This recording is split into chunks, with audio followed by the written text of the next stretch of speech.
જય શ્રી કૃષ્ણ ને જય માતાજી। તો આજે અમારા ગણપતિ બાપાનો ત્રીજો દિવસ છે અને અમે ત્રીજા દિવસની આરતી ઉતારીશું। હું દેવાંશી ને પાર્થ આજે અમારો વારો છે આરતી ઉતારવાનો અને અમે આરતી ઉતારવી છીએ ને પાર્થભાઈ તો આરતીની ખેસા ખેસી કરે છે। જોવો તો ખરા, રેતીનો સાવણો સાળા એમ આરતી ઉતારે હો।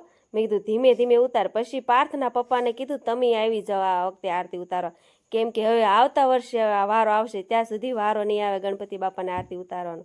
એટલે એ પણ લાવો લઈ લીધો અને ગણપતિ બાપાને મેં આરતી દઈ દીધી અને અમે પણ લઈ લીધી। અને પછી દેવાંશી બેન હરખુડા બેન એના બા ને દાદા ને બેને આરતી દેવા જાય છે અને પછી બા કહેશે કે હે ગણપતિ બાપા રક્ષા કરજો ને હાજા નરવા રાખજો।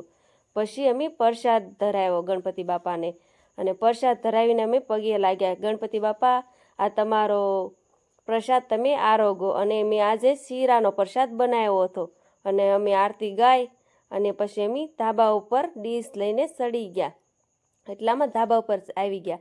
પછી અમે પ્રસાદની ખૂબ મજા માંડી। વિડીયો ગમ્યો તો લાઈક શેર ને સબસ્ક્રાઈબ કરવાનું